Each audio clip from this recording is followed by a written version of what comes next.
Hi, everyone. Thank you so much for listening to the Love Collective. This is our very first episode, and we're so excited to get started on this. Just to introduce ourselves, my name is Lisa. I'm Cho. And we're going to talk today about what the podcast is, why we're doing it, and a little bit more about who we are and our backgrounds.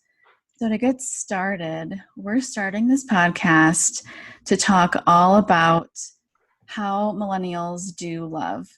So there's so many different ways that we love in relationships and different types of relationships.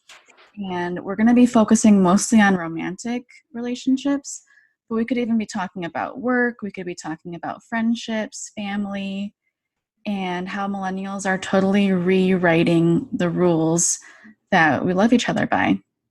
Definitely. And I think the reason why we're doing this is because so many times people often feel alone in their feelings and situations.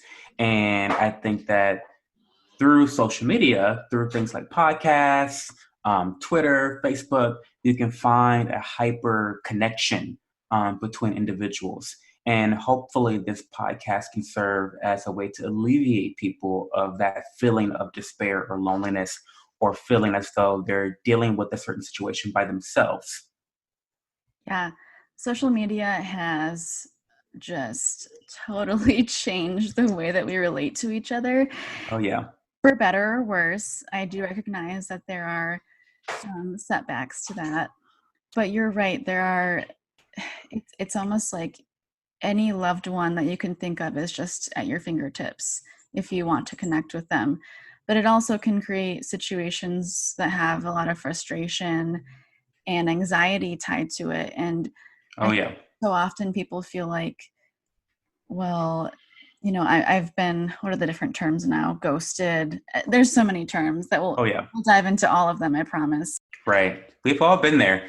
And I'm looking forward to unpacking a lot of our own personal baggage, because I think that, sharing our experiences will definitely help others going through the same experiences.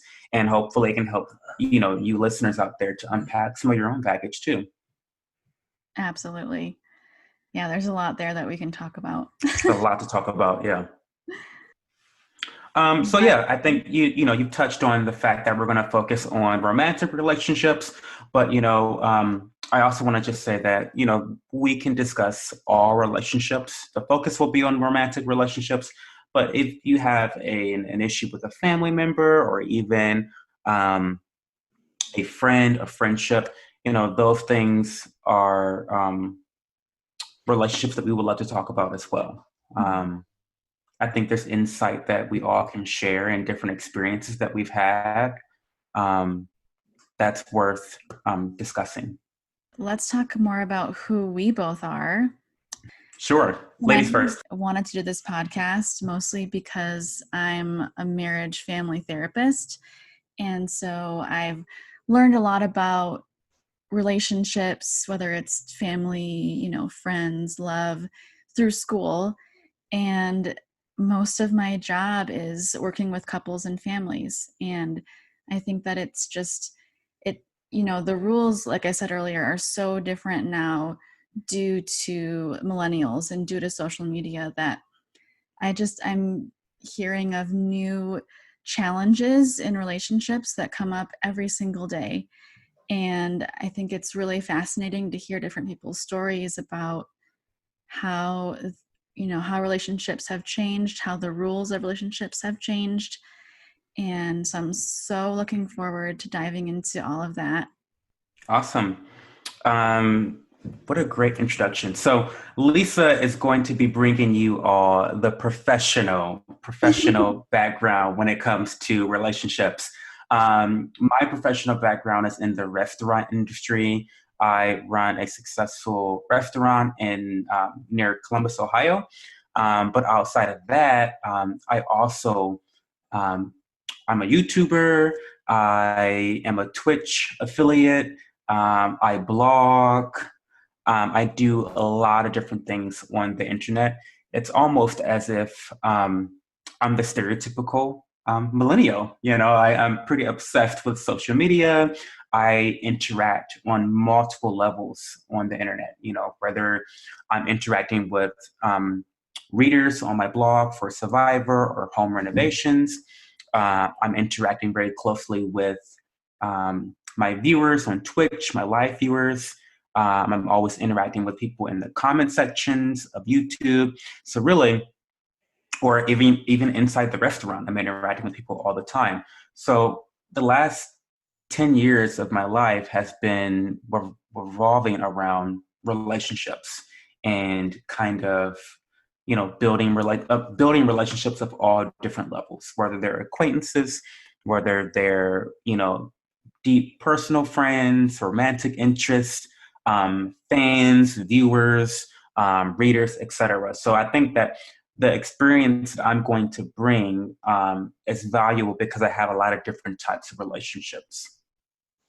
And you have such a very close relationship to your subscribers. It's really cool. Definitely. It's something I take really seriously. I love the interactions I have with my viewers, and I don't take them for granted. Mm-hmm.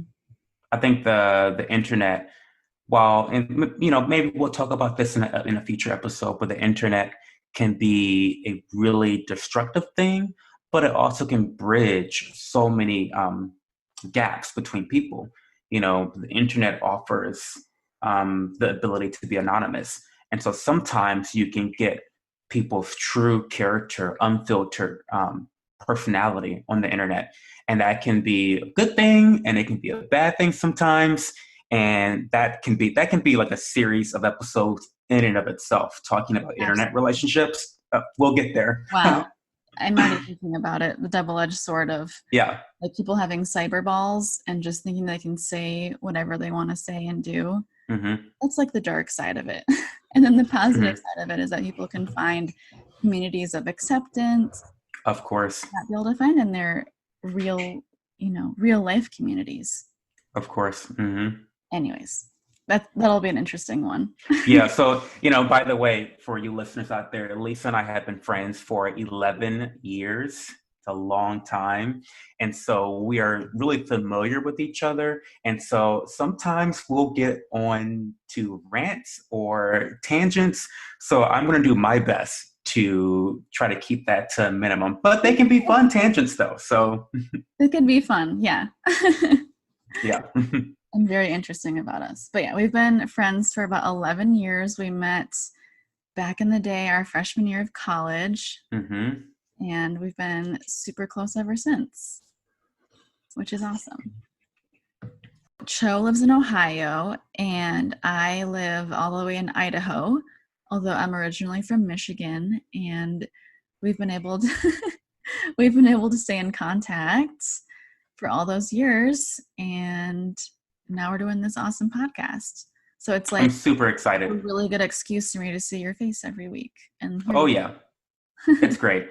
We all have issues sometimes staying connected.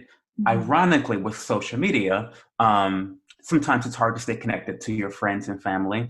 So a podcast is a great excuse for us personally to stay in touch. Totally.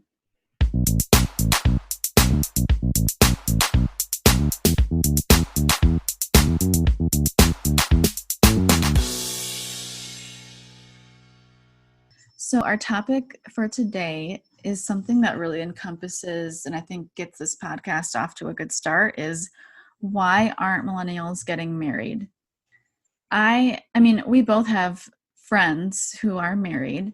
Definitely. I have to say that it is a marked difference in our generation versus our parents' generation, or even, in between.